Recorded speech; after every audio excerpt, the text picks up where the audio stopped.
My name is Mandy Lewis, and the morning it all began felt wrong. Not dramatic, not tragic, just off. The kind of quiet that hums beneath your skin, too heavy for a normal Tuesday. I woke up alone. No sound of the shower running, no faint hum of Mark talking to himself while he shaved, no burnt toast smell that always made me roll my eyes. Just silence. Dense, waiting silence. At first, I thought he'd gone out for a run, but when I walked into the kitchen, I froze. There, on the counter, was his favorite coffee mug. Half full, still steaming, and next to it, a folded piece of paper. My heart did that strange, hollow thump, the one that comes before bad news. I didn't open it right away. I just stood there, staring at it, my pulse hammering in my ears. The sunlight was slicing through the blinds, painting the note in pale gold. It looked so ordinary, so deliberate. When I finally unfolded it, I saw Mark's handwriting, neat and sharp, as if he'd thought carefully about every letter. Mandy, I can't do this anymore. I need space. Don't try to contact me. Mark. No apology, no explanation, just those 4 lines. For a few seconds, my mind went blank. Then everything started to buzz. Thoughts, questions, the sheer absurdity of it all. Need space? From what? From me? From us? My eyes flicked around the kitchen. The bowl of fruit we'd bought together on Sunday, the pile of laundry he promised he'd fold, the half-eaten slice of banana bread I baked last night because he said he missed homemade things. It felt like someone had erased him mid-sentence. I reached out and touched the edge of the note. The paper trembled under my fingertips, but my hands didn't. Strangely, I wasn't crying. Not yet. It was as if my body hadn't received permission to fall apart. I read the note again. I need space. Then, almost involuntarily, I let out a small laugh. It sounded sharp. Foreign. Because here's the thing about Mark. He was always the one who took up space. His voice filled every room, his plans filled every weekend. His mood dictated the weather inside our home. And I, quiet, organized, predictable, had always made room for him. I'd made space for his late nights at work, for the missed dinners, for the texts that came hours late with vague excuses, for his need to clear his head every few months on solo trips that somehow always aligned with company retreats. So when he said he needed space, I finally understood. He wanted freedom without consequence. And that's when the stillness inside me shifted. It didn't break. It crystallized. I folded the note neatly and placed it back on the counter, right beside his untouched coffee. Then I walked to the bedroom. Half of his closet was empty. His suits, his watch case, the black leather bag I bought him last Christmas. But his toothbrush was still in the holder. His shoes by the door. A man in 2 minds. The more I looked, the clearer it became. This wasn't an accident. He had planned this. And in that realization, something inside me steadied. If Mark wanted space, I would give it to him. Not the romantic kind, the legal kind. I sat down at my desk, opened my laptop, and typed "divorce attorney" near me. My cursor blinked like a heartbeat. The name that came up first was Evelyn Grace, Esquire. The reviews described her as strategic, precise, and uncompromising. Perfect. Then I called the bank. My voice didn't shake when I said, "I believe there's been suspicious activity on our joint account." They froze everything pending review. A small technical lie, but an effective one. By the time I hung up, the silence in the house didn't feel empty anymore. It felt alive, like something new had just begun. I walked back to the kitchen, the note still sitting there, innocent as ever. I slipped it into an envelope, labeled it evidence, and placed it in the drawer where we used to keep travel brochures. Mark always accused me of over-preparing, of having contingency plans for emotions. Maybe he was right. I made coffee, not for him this time, but for me, and sat by the window watching the morning light crawl up the fence. I thought about the past 8 years, The laughter, the arguments, the slow erosion of something I used to believe was unbreakable. Then, quietly, a single thought surfaced. He walked out, but I'm the one who's leaving. By noon, I'd emailed Evelyn Grace's office for an appointment. By evening, I'd transferred my savings into my personal account. When I finally lay down that night, the bed felt unfamiliar, half empty, but strangely peaceful. Mark had asked for space, and I was going to give him all the space he could ever want. I just didn't realize then how fast that silence would turn into 87 missed calls. The first call came on Friday morning, just as I was finishing my second cup of coffee. The name Mark Lewis flashed across my phone screen. The familiar photo of him smiling on a beach in Portugal, staring up at me like a ghost from another life. I didn't answer. I just watched it ring, the sound echoing through the quiet house until it stopped. A minute later, it rang again. Then again. By the fifth call, I turned the phone face down on the table. I knew that kind of persistence. It wasn't love. It was panic. By the time I finally looked again, there were 12 missed calls and 3 text messages. Mark. Mandy, what the hell did you do? My card's not working. Mark, is this some kind of joke? Mark, call me right now. I didn't. Instead, I leaned back in my chair and exhaled slowly. I had expected guilt to creep in, but what came instead was clarity. For years, Mark had managed our finances. I trusted him because it was his thing. He was in marketing, always talking about budgets, growth, investments. I was a nurse.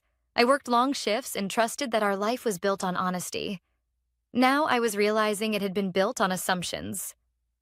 Around noon, my phone buzzed again, this time with a voicemail. His voice sounded different, thinner, frantic. Mandy, pick up, please. This isn't funny. The bank froze our accounts. I can't even pay for my hotel room. What did you tell them? I just needed space, not whatever this is. The word hotel made my stomach twist. He hadn't gone far then. Probably just checked into some sleek place downtown, trying to play the misunderstood husband for a few days before he came crawling back with half-hearted apologies and a bouquet. Not this time. That afternoon, I met with Evelyn Grace in her office downtown. She was nothing like I'd imagined, calm, elegant, with a kind of quiet authority that filled the room. She listened as I told her everything, showing her the note and explaining the frozen accounts.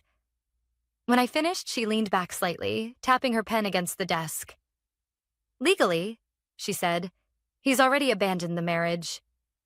That note proves it. If he left without communicating or providing support, it's grounds for filing. She looked me dead in the eye. Do you want to proceed? I hesitated for only a moment. Yes. Evelyn smiled faintly, like she'd been expecting that. Then we'll do this properly. Quietly. He wanted space, you'll give it to him on paper. I left her office with a folder of documents and an odd calmness. It wasn't vengeance, it was logistics. I'd spent too many years walking on eggshells, smoothing over Mark's moods, apologizing for problems I didn't cause. Now, I was done managing his chaos. That evening, I turned off my phone and drove to my sister's house on the other side of town. Are you okay? She asked when I told her everything. I think so, I said, surprising myself. It feels strange. Like I'm watching my own life from outside the window. She nodded. That's what freedom feels like at first. Quiet and weird. When I got home later, I turned my phone back on. 32 missed calls, 7 new messages. Mark, you froze my money, Mandy. That's theft. Mark, we can talk about this, okay? You're overreacting. Mark, you're making a fool of both of us. I just needed some time. That last one made me laugh out loud, a sound I didn't expect. Overreacting? He'd vanished without a word, left a 4-sentence note, and thought I'd just wait politely for his return like a loyal placeholder. By Saturday morning, the tone of his messages had changed. Mark, please, I just need to access my account. My card got declined again. People are asking questions, Mark. Mandy, come on. We've been together 10 years. You can't just cut me off. I stared at those words for a long time. 10 years. A decade of making compromises I thought were love. A decade of listening to him explain why he needed to clear his head every time life got uncomfortable. I typed a reply, paused, and then deleted it. Silence would say more than any words could. That night, as I was brushing my teeth, another voicemail came through.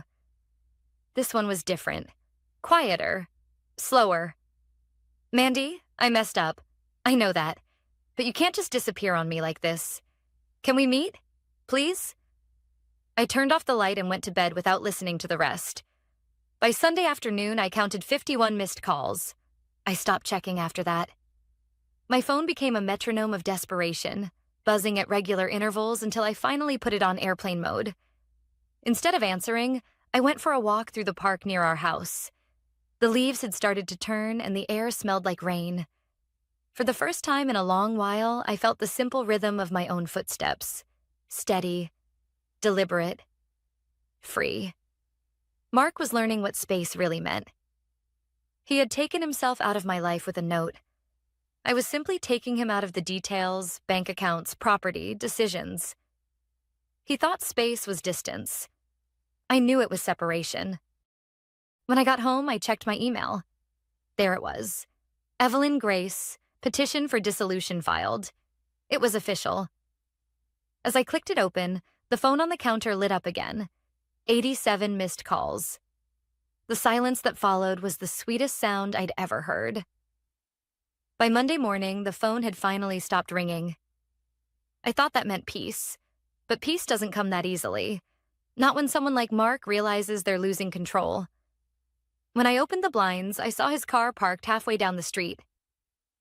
The same silver sedan I used to wash on weekends while he sat inside, taking calls for urgent work matters. It sat there like a ghost of our old routines, its presence humming with tension. I didn't panic. Instead, I made coffee. Strong, black. Then I waited. At 9:10 a.m., the doorbell rang. Through the peephole, I saw him. Same pressed shirt, same carefully styled hair, but his face looked deflated. His confidence had leaked out somewhere between the hotel checkout and here. I opened the door halfway, keeping the chain on. Mark. He exhaled sharply. Mandy. Finally, his voice used to make my heart race. Now it just made my pulse slow. What do you want? I asked. He frowned. We need to talk. Can you at least let me in? I've been trying to reach you for 3 days. This is ridiculous. I stayed still. You left a note, Mark. 4 sentences and a house key. You made it very clear. He rubbed his temples. I didn't leave. I just needed time. I was suffocating. You know how tense things have been between us? There it was, the same word he'd used 100 times during our marriage. Suffocating.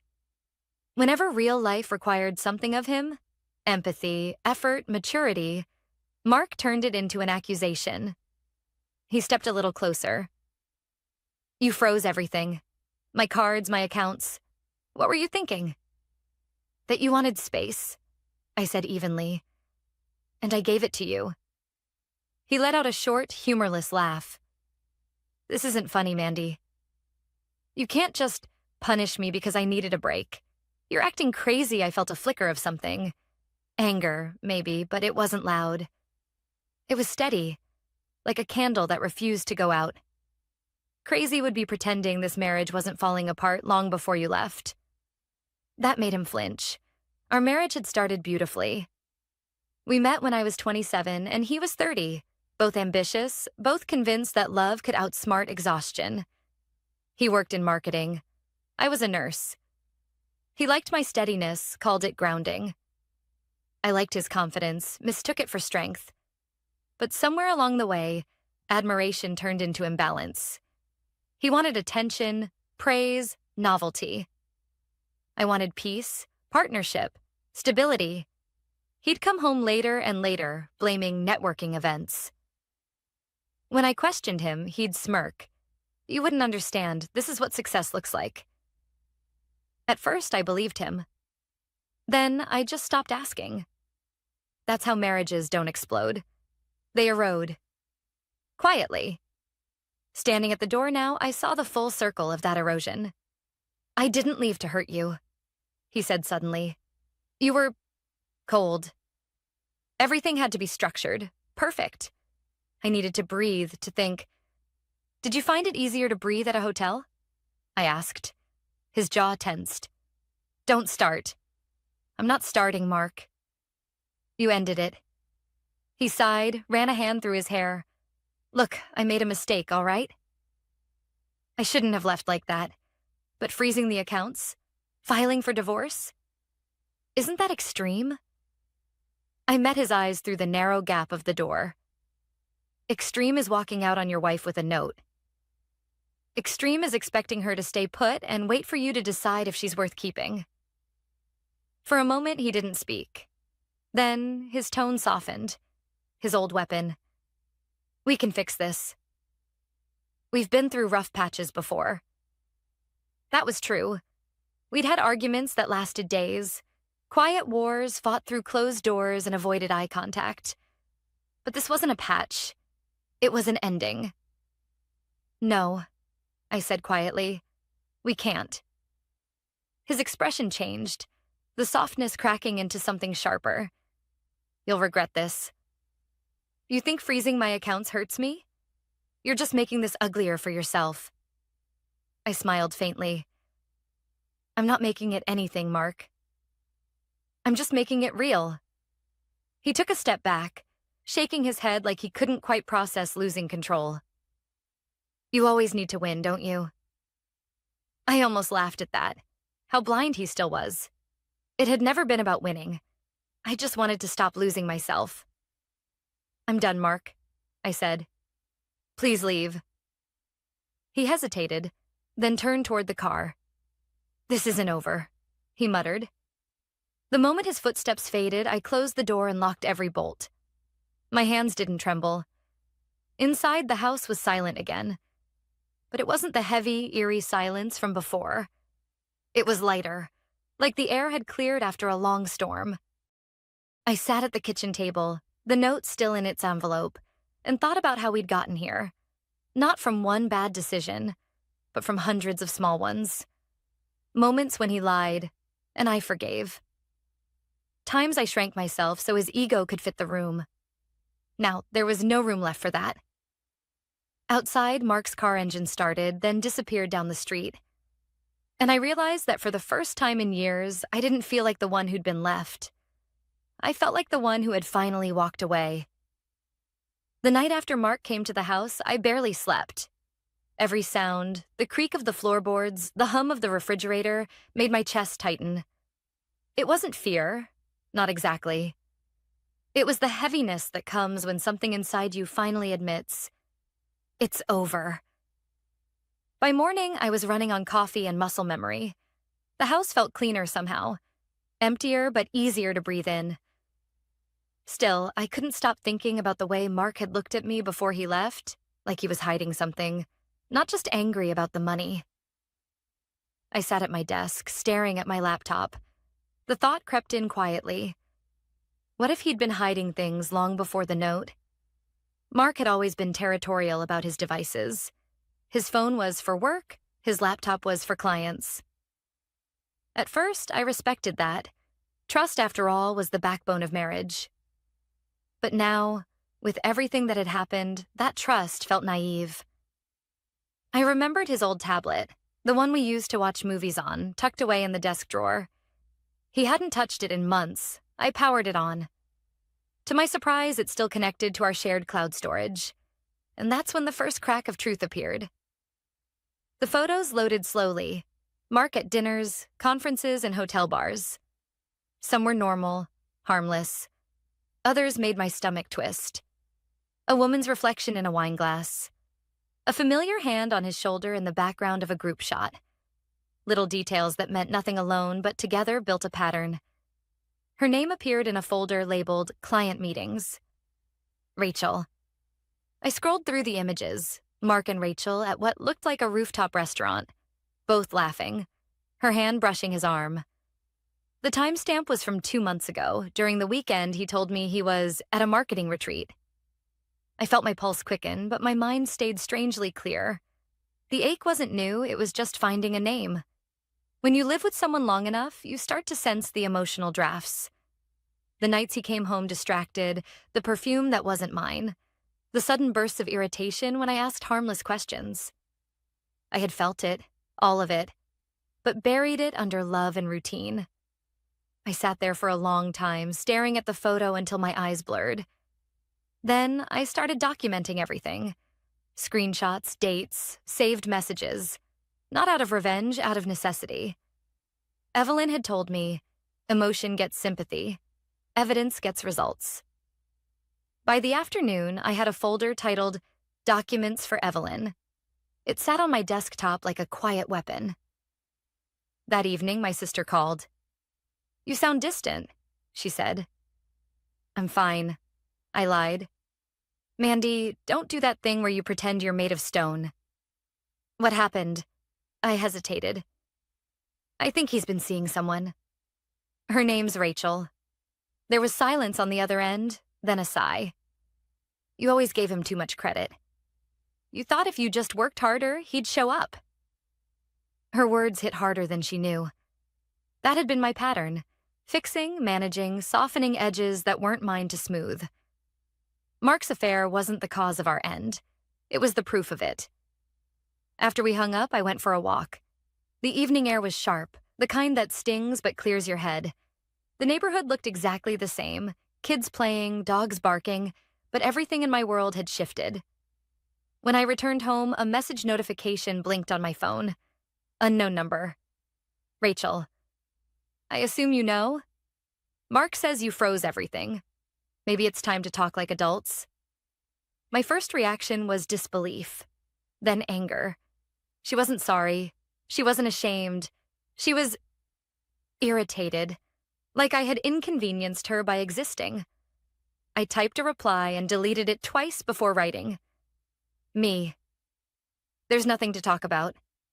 You can have the space he wanted. All of it." She didn't respond. The next day, I met with Evelyn again. I handed her the printed screenshots, each one labeled neatly. She looked through them quietly, her eyes scanning quickly, professionally. "This is good," she said finally. "Very good. It shows intent, deception, and financial misconduct.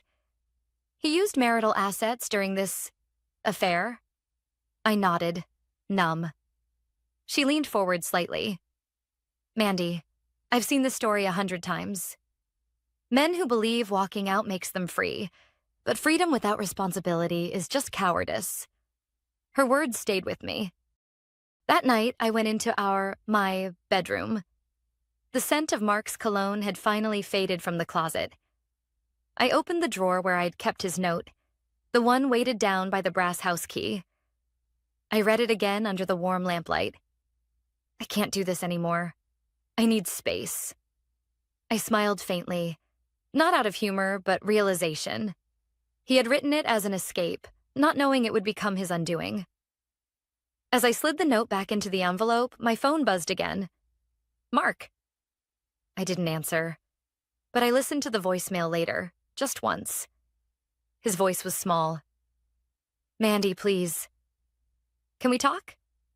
I made a mistake. I was stupid. I don't even know what I was thinking. "Please don't make this harder." I deleted it immediately.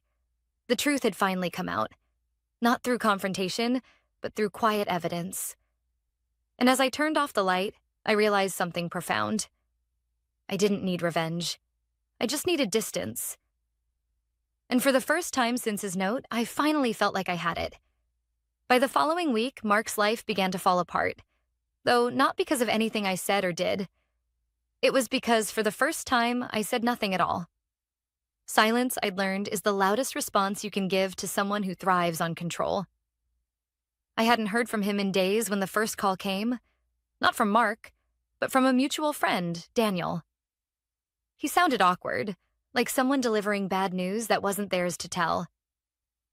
"Mandy, I don't want to get in the middle of anything," he began. "But have you talked to Mark?" No, I said simply. He exhaled. He got suspended from work. Something about client funds not matching up. Apparently, HR started looking into his expense reports well, after you froze the accounts. I stayed quiet, trying to process that. Suspended expense reports. That meant the networking events he'd always bragged about might not have been business at all. Daniel continued, "Look, I don't know the details, but Rachel was involved somehow. I think she worked for one of the clients. It's messy, real messy." After we hung up, I sat on the couch staring at the blank television screen. The pieces started to fit together. Mark hadn't just walked out because he was unhappy. He'd been cornered. He'd probably hoped to smooth things over later once he figured out how to explain the missing funds. Now the irony was almost poetic. He had written, "I need space," and in doing so, handed me every tool to dismantle the life he built on lies. That evening, Evelyn called to update me. We received a response from his lawyer. They're trying to negotiate a settlement, but honestly, their position is weak.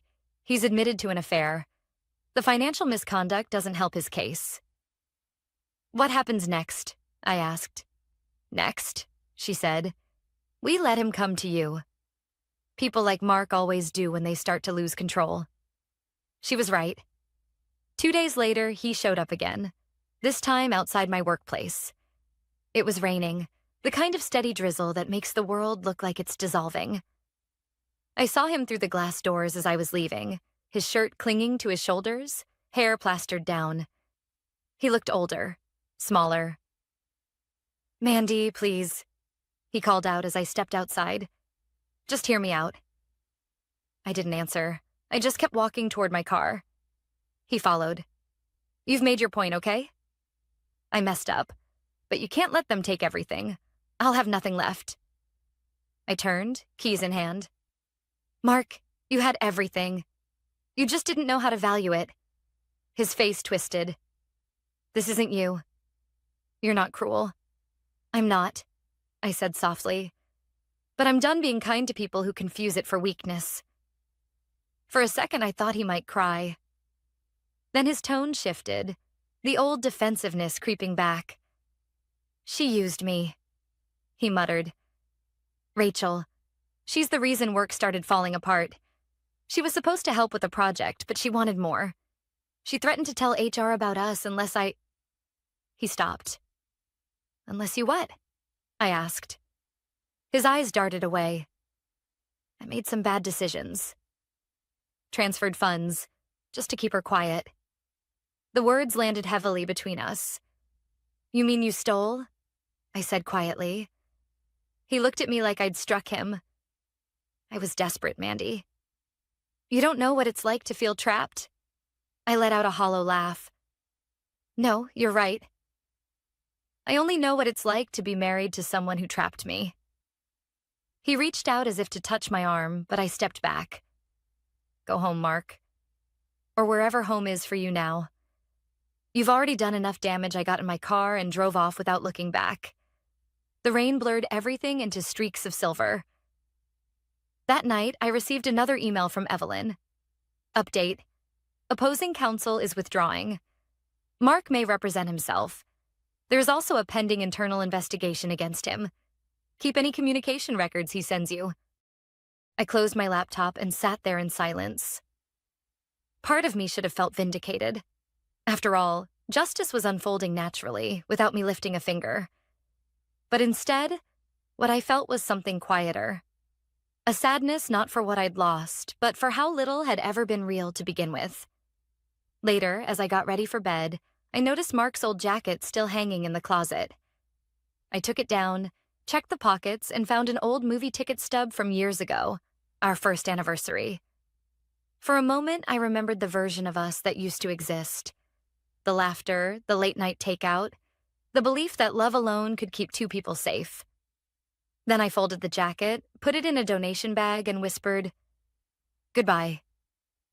When I turned off the light, I realized something important. Closure doesn't come with revenge or payback. It comes with acceptance, that some people can't love without destroying, and some of us finally learned to stop saving them.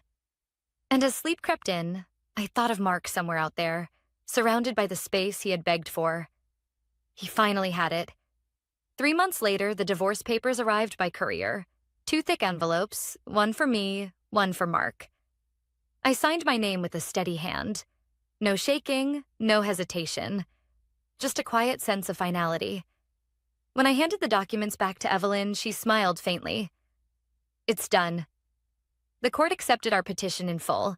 You're officially divorced, and the property settlement stands." I nodded, exhaling slowly. "So that's it?" I asked. "That's it," she said. "No appeals, no pending claims. He forfeited his share once he admitted to financial misconduct. The house, your savings, your pension, they're yours alone now." For a moment, I didn't know what to feel. Relief, maybe. Or something gentler, like peace pretending to be exhaustion. I left her office and drove home with the windows down. The air smelled like spring, wet earth, and faint lilacs from the park nearby. For the first time in years, I noticed the small things.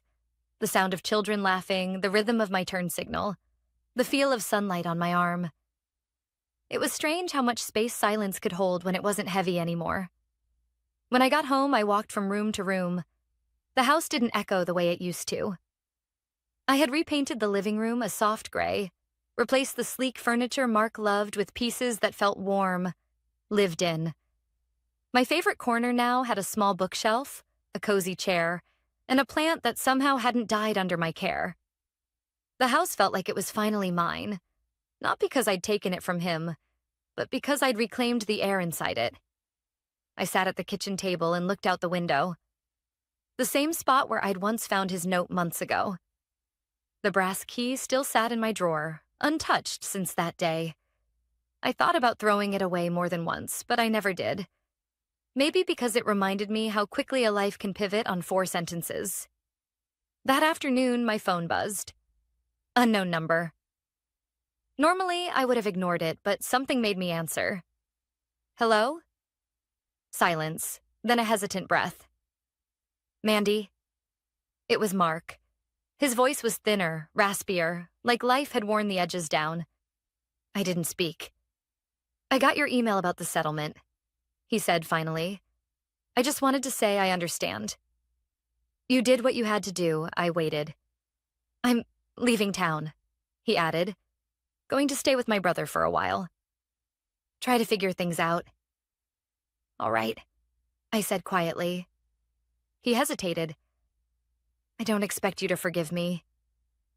I just wanted to hear your voice one last time." For a long moment, neither of us said anything.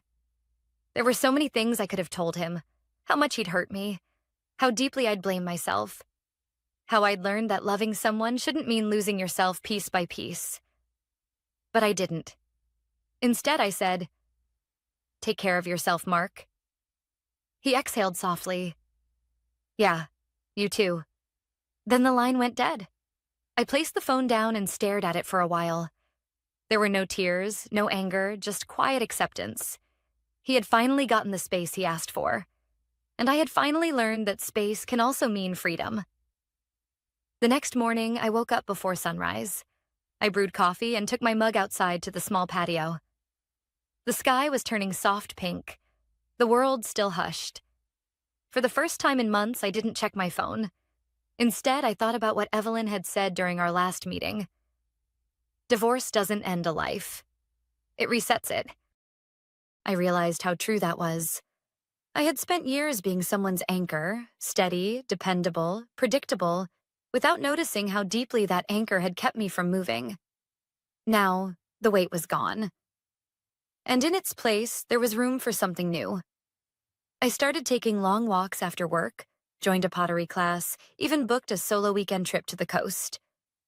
At first, it felt strange to make plans just for me. But soon, it felt natural. One evening, as I packed for that trip, I opened my desk drawer to grab my passport. There it was again, the envelope marked evidence. Inside, the note and the key. I took them out, read his handwriting one last time, then placed them both into the fireplace. The paper curled slowly, edges blackening, the ink fading into smoke. The brass key glowed faintly before turning dull with heat. Watching them burn didn't feel like revenge. It felt like closure. When the flames died, I whispered quietly, "You wanted space, Mark? I just found mine." That night, I slept with the windows open. The air moved softly through the room, cool and clean. No ghosts, no unanswered questions.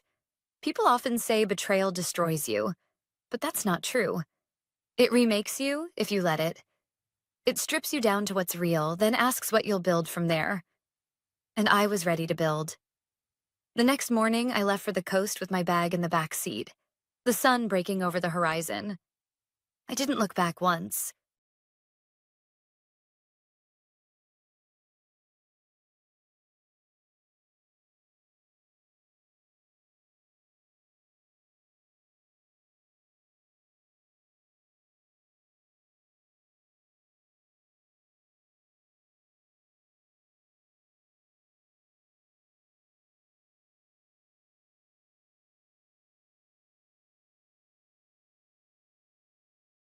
Austin, Texas, where the skyline glows with ambition and the air smells like burnt coffee and deadlines. 5 years ago, I walked into Ether Technologies with a secondhand laptop and a head full of equations, determined to build something that mattered. I didn't have connections, family wealth, or an Ivy League degree. But I had an idea and a work ethic that didn't know how to quit. That idea became Project Titan, a data-driven logistics system that could predict supply chain failures before they happened. I built it line by line, often sleeping under my desk, surviving on instant noodles and caffeine. And when it finally worked, when the first prototype saved our biggest client from a multi-million-dollar disaster, I thought, this is it. This is my moment.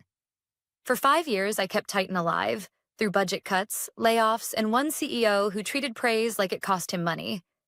His name was Edward Lane. Polished, calm, a man who could sell sand in a desert.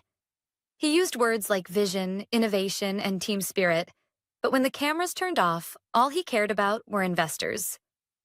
Still, I believed in the mission. I believed in hard work. I believed that eventually someone would see me. I was wrong. That Monday morning began like any other. Sunrise spilling through the glass windows, servers humming like a heartbeat. The final phase of Titan's global rollout was complete. I had the reports ready, the presentation queued, every number aligned. When Edward called an all-hands announcement, I expected a milestone celebration, maybe even acknowledgement. He walked in with his trademark politician's smile, flanked by 2 board members. His suit was immaculate, his words rehearsed.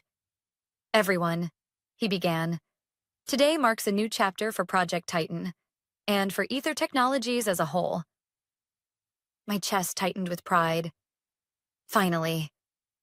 Then he gestured to the young man standing beside him. Barely 30, crisp suit, slick confidence. "Please welcome Ethan Cross, our new executive lead for Titan. He'll be steering the project into its next generation." For a moment, the world went silent. I blinked, certain I'd misheard. Ethan Cross, son of Henry Cross, our largest investor. A man who'd visited our offices twice, once for a photo op, once for a golf invitation. Edward continued, his tone syrupy and false. "Melissa has done an incredible job bringing Titan to life, but innovation thrives on fresh perspectives. Ethan will take it from here, fresh perspective." The words echoed like a knife scraping glass. Around me, people clapped. Polite, uneasy applause. I forced a smile, nodded once, and felt something inside me quietly turn to ash. When the meeting ended, I didn't move. I just sat there, staring at the projector light fading across the wall. The future I'd built, my sleepless nights, my sacrifice, had just been gift-wrapped and handed to a rich man's son. Edward's voice pulled me back. "Melissa," he said softly, like he was doing me a favor. "I know this is unexpected, but you'll be an important mentor for Ethan. Help him get up to speed." I smiled faintly. "Of course, Edward." "Congratulations, great decision." He laughed nervously, misreading my tone. I knew you'd understand. I do, I said, gathering my files. Completely. As I walked out, I caught my reflection in the glass. Calm, steady, unreadable.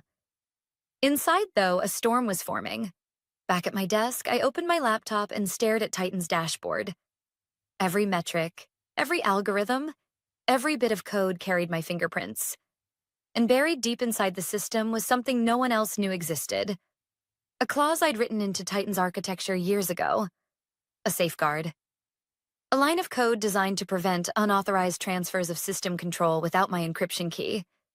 No one had ever asked why it was there. They just trusted that I knew what I was doing. And I did. That evening, while the office buzzed with empty congratulations, I sat alone, typing my resignation letter. The words came easily. Dear Edward, effective immediately, I resign from my position at Ether Technologies. Thank you for the opportunity to contribute to Project Titan. Congratulations on your new direction. Melissa Carter.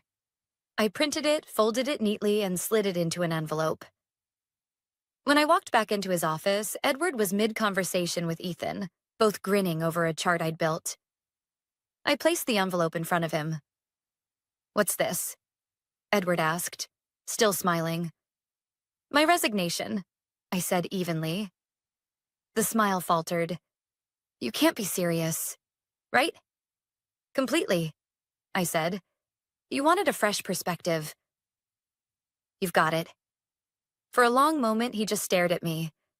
The kind of silence that only happens when someone realizes they've just lost something they didn't know they needed. I left before he could respond. Outside, the Texas sun was brutal, baking the asphalt, glinting off car roofs like mirrors.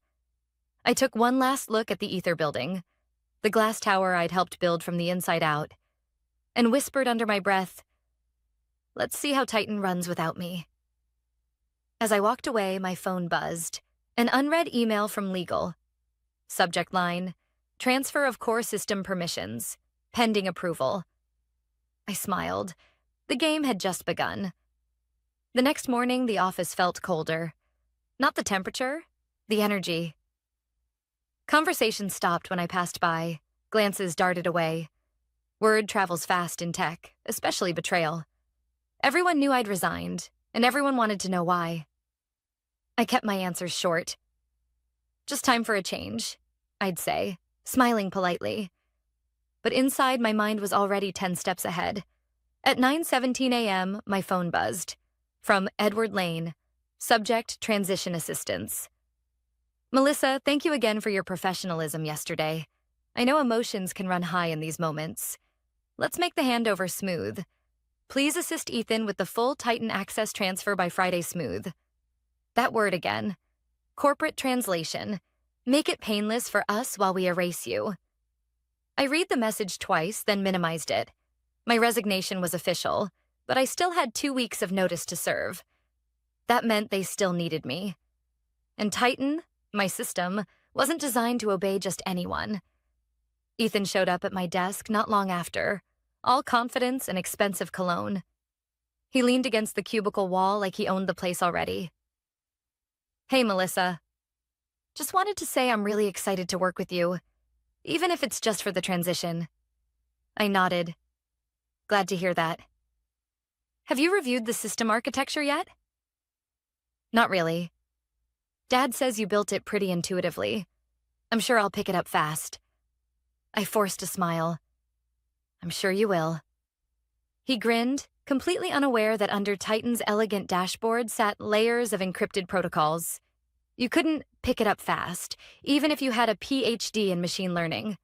Titan had loyalty built into its code. Mine. That afternoon, I received a meeting invite from Edward.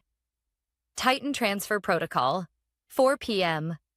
Participants, Edward, Ethan, myself, legal.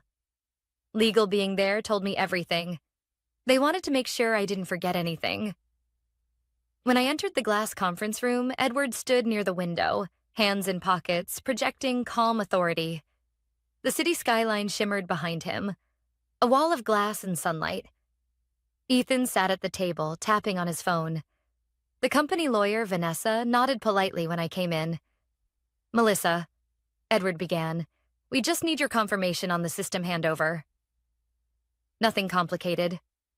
Of course, I said, setting my laptop down. But you'll need to approve the permissions through the vendor contracts first. Edward frowned. Why is that necessary? I opened a document and turned the screen toward them. Clause 12C, third-party vendor agreements. Any operational system transfer requires liaison authorization. My name is still listed as the contact. Vanessa leaned forward. That's standard procedure. We'll have you sign a release. Sure, I said calmly, as long as the receiving party understands the implications. Ethan looked up, confused. What implications? I tapped the screen. Once transferred, I lose all administrative rights to Titan, meaning if anything goes wrong, security breaches, system crashes, vendor withdrawals, the responsibility falls solely on the new lead. Ethan blinked, the confidence flickering. Edward cleared his throat. Let's not dramatize this, Melissa. It's a technical formality. Of course, I said, smiling faintly. Everything here is just a formality. I signed where they asked, then slid the paper back. My hand didn't shake. I'd built Titan to withstand corporate politics, greed, and ignorance. What they didn't realize was that one missing line of authorization would turn every vendor's access key into a locked door. When the meeting ended, Edward shook my hand. You're handling this better than most would. 5 years in this company taught me patience, I said softly. And planning. He laughed, uneasy this time. Well, we'll take it from here. That evening, I stayed late. Everyone else had gone home except for the cleaning staff. The office lights dimmed automatically after 8 p.m., leaving only the glow from my monitors. I opened Titan's command console, the real one, hidden behind 3 layers of encryption. Each client connection was listed like a heartbeat monitor. Stable, synchronized, alive. I typed a few lines of code, adding one final condition. If unauthorized user attempts system transfer, lock permissions and notify original architect. A quiet safeguard. Nothing destructive. Just truth enforcement. Before closing the laptop, I whispered, stay loyal. The next morning, the buzz around the office was electric. Titan's official transition day. Edward strutted through the corridors, shaking hands. Ethan looked ready for a magazine cover. Tailored suit, perfect smile, rehearsed humility. He walked up to me with a confident grin. Today's the big day. Ready to watch me press the button? Absolutely, I said, matching his smile. Go make history. At 11:03 a.m., surrounded by cameras and department heads, Ethan took the stage in the presentation room. Edward gave his speech first, all about innovation, new leadership, next-gen strategy. I'd heard the same words 5 years ago when he first hired me. Then Ethan clicked the button on the projector. Activating Titan Global Link. Applause filled the room. On the main screen, a progress bar appeared. 10%, 40%, 80%. Then suddenly froze. A faint red message flashed at the top corner. Access authorization invalid. Liaison approval required. The applause faded into murmurs. Edward's smile stiffened. Ethan frowned and clicked again. Nothing. I stood at the back, hands clasped, expression calm. Must be a minor bug, Ethan said, forcing a laugh. Edward turned toward me. Melissa, any idea what's happening? I met his eyes. Looks like the system's asking for liaison approval, as per the contract. Silence. The kind that feels like glass cracking. I'm sure you'll figure it out, I added, picking up my bag. Fresh perspectives, right? And as I walked out of the room, the red warning light flickered again. Access denied.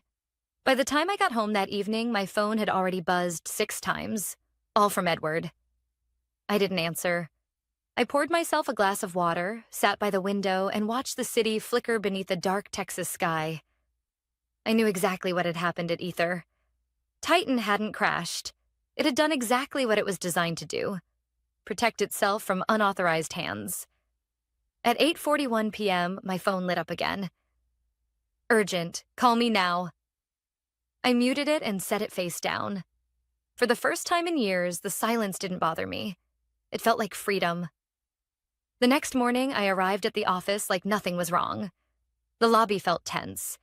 People spoke in hushed voices. The IT team was huddled in a corner, faces pale. As soon as I walked in, Mike, one of the engineers who'd worked under me, hurried over. "Melissa, what's going on?" "Titan's locked. No one can access the vendor systems." "Edward's losing it." I kept my tone neutral. "Sounds like an authorization issue. They'll fix it." He frowned. "Did you know this could happen?" "I wrote the architecture," I said quietly. "I know what can't happen." Before he could say more, Edward's assistant appeared at my desk. "He wants to see you." Now in his office, Edward stood behind his desk, sleeves rolled up, eyes red from lack of sleep. Ethan sat nearby, clicking a pen nervously. The energy in the room felt like static before a storm. "Melissa," Edward started, forcing calm, "we're having a small technical issue with Titan." "Small?" I repeated. He exhaled sharply. "Fine. A major one. The system's refusing to grant us access. Every vendor's dashboard is frozen. They're threatening to pull contracts unless this is resolved immediately." I tilted my head slightly. "Did you check the liaison clause?" Ethan spoke up, defensive. "We did.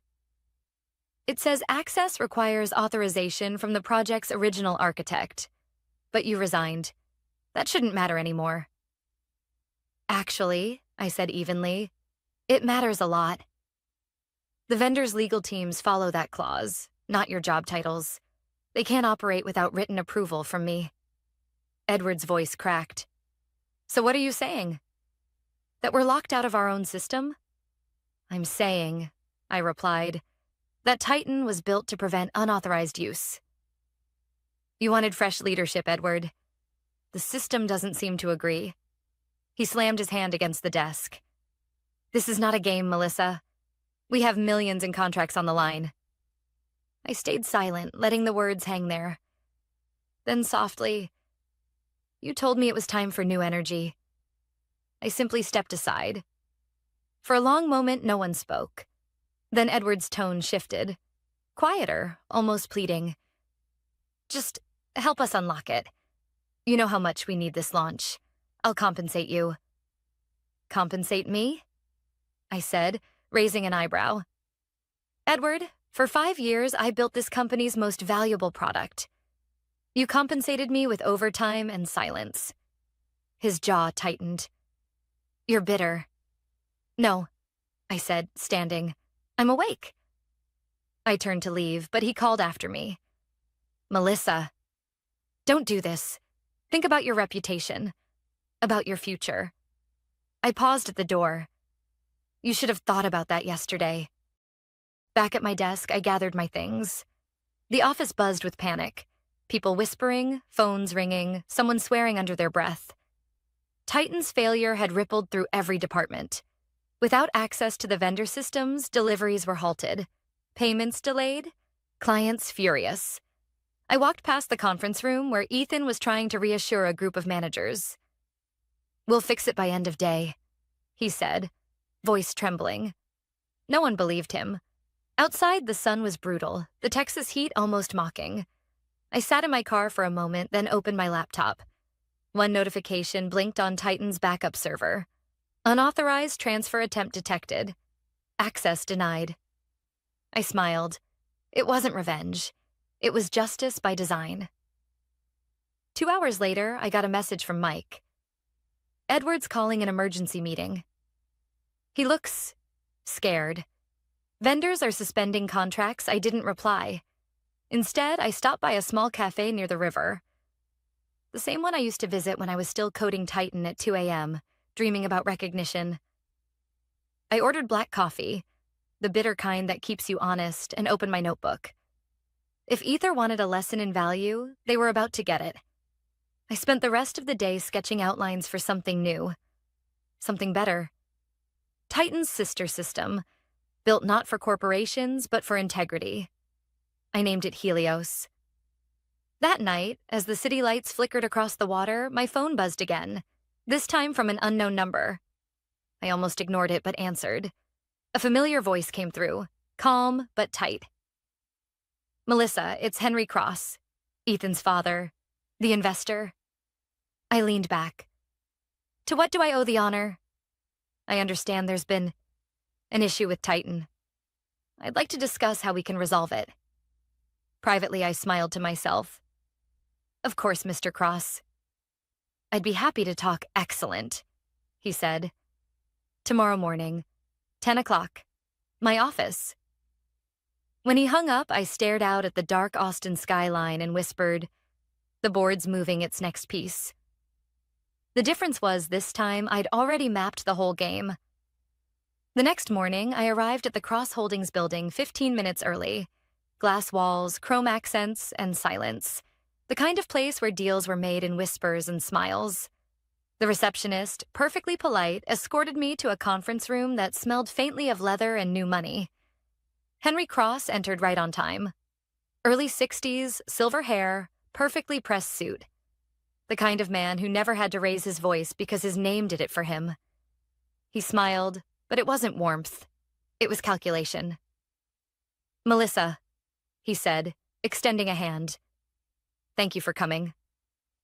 I shook it, steady and calm. "Of course." "I was curious what you'd want to discuss." He motioned for me to sit. "I'll be direct. Ether Technologies is in trouble. Edward tells me Titan has gone offline due to technical complications. You built the system. You can fix it." "I could," I said, folding my hands. "But I don't work for Ether anymore." Henry's smile tightened. "We're all adults here. Everyone can make mistakes. Edward may have mishandled the transition, but that's irrelevant now. What matters is restoring Titan before the investors panic. You understand business?" I met his eyes. "I understand cause and effect." He studied me for a moment, then leaned back. "Let's talk plainly. If you help restore Titan, I can guarantee you a consulting fee. Generous, of course. And a recommendation to any company you choose. We can turn this around quietly." His tone was smooth, confident, the same tone I'd heard from executives all my career. The tone that said you need us. But this time, I didn't. I opened my laptop and turned it toward him. On the screen was Titan's core dashboard. The locked version. The system pulse blinked red. Steady, alive, but inaccessible. "This," I said softly, "is what happens when you hand over leadership without understanding the foundation." He frowned. "Are you threatening me?" "No," I said, calm as stone. "I'm explaining reality. The architecture requires liaison authorization. That clause was approved by your own legal team. Removing me broke the system's trust chain." Henry leaned forward, his voice dropping. "And what if I told you we're considering legal action? Claiming intellectual property mismanagement?" I didn't flinch. "Then I'd remind you that every contract tied to Titan includes my name as the technical liaison and architect. The system is traceable. Every access, every modification. Any attempt to alter it without my consent would constitute a breach on your end, not mine." He exhaled through his nose, assessing me. "You're very composed for someone sitting across from the man who funds half the city's startups." I smiled faintly. "And you're very composed for someone whose $1 million project just stopped breathing." Silence. The kind that reveals who truly holds power. Finally, he spoke again. Quieter. "You could help us, Melissa. Save your legacy. Don't you care what happens to Titan?" I looked him straight in the eye. "I cared for 5 years. I gave it everything. Time, health, sleep. Then they took it and gave it to someone who'd never written a line of code. So yes, I care. Just not in the way you expect." He sat back slowly. "What do you want?" The question I'd been waiting for. "I want ownership," I said. Full rights to the next iteration of Titan. The framework, not the name. I'll restore the system, but not for Ether. For myself. You can either partner with me moving forward or watch Ether sink under its own arrogance.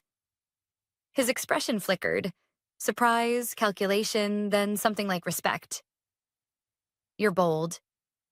I've just stopped being afraid, I replied. He stood, pacing to the window overlooking downtown Austin. If I agree, what happens to Edward? That's your problem, I said simply. But if you want Titan functional, you'll need my cooperation. No one else can rebuild what I wrote. He turned back, his voice lower. You're serious. Completely. He walked back to the table, studying me like an investor reading a volatile market. Then, slowly, he nodded. Draft me something. A proposal. We'll review it quietly. I already have one, I said, sliding an envelope across the table. Inside was a short contract I'd prepared the night before. EOS Systems LLC, my newly registered entity. He opened it, reading silently. You work fast. I've had practice cleaning up other people's messes. When the meeting ended, we shook hands again, this time as near equals. His grip was firm, but colder than before. As I walked out into the sunlight, my phone vibrated. A message from Mike. Melissa, the office is chaos. Edward called an emergency board session. Vendors are threatening legal action. Ryan's trying to blame IT. I typed back one line. Tell them to check the logs. By the time I reached my car, I felt the tension drain from my shoulders. For years, I'd been the quiet worker in the background, the one who fixed everyone else's mistakes. Now, the tables had turned. That evening, I sat by my apartment window with my laptop open. On the screen, a blank file titled Helios Framework, Draft 1. For the first time in 5 years, I wasn't writing for them. I was writing for me. The city outside hummed with traffic and neon light. Somewhere, Edward was probably shouting into a phone, trying to contain the fallout. And Henry Cross was likely calling his lawyers, reviewing my proposal, wondering if aligning with me might just be his smartest investment yet. I smiled faintly. People like them never realize that power doesn't come from titles. It comes from understanding the system and knowing when to walk away from it. Tomorrow, I'd see who blinked first. By the end of that week, Austin's tech world was buzzing. Rumors spread fast. Ether Technologies' flagship system had gone dark. Clients were pulling out, and their CEO was nowhere to be seen. I didn't have to check the news to know how bad it was. Every few hours, another ex-colleague messaged me. Vendors are freezing contracts. Legal's in meltdown. Ethan hasn't shown up in 2 days. I never replied. I didn't need to. Henry Cross, however, did call. 3 times in 2 days. I finally answered on the third. Melissa, he said without preamble. The board voted this morning. Edward's been removed as CEO, effective immediately. I stayed silent for a moment. Then quietly, I'm sorry it came to that. Don't be, he said. He underestimated the wrong person. Your proposal, EOS Systems, the board has approved preliminary funding. I'll wire in advance tomorrow. I exhaled slowly, not from surprise, but relief. Thank you, Henry. One condition, he added. When you rebuild Titan under your new name, we'd like to retain partial rights as investors. 20%, I smiled faintly. You'll have 15. No more. There was a pause, then a low chuckle. You drive a hard bargain, Ms. Carter. 15 it is. When the call ended, I just sat there, staring out my apartment window. The city lights blurred through the glass like streaks of electricity. After 5 years of silence, compromise, and being the reliable one, I finally felt what real control felt like. Quiet, steady, earned. 3 weeks later, EOS Systems had a nameplate on a shared office door. Mike and 2 other engineers from Ether joined me, tired of the chaos and corporate spin. We worked late, fueled by cheap coffee and something purer than ambition.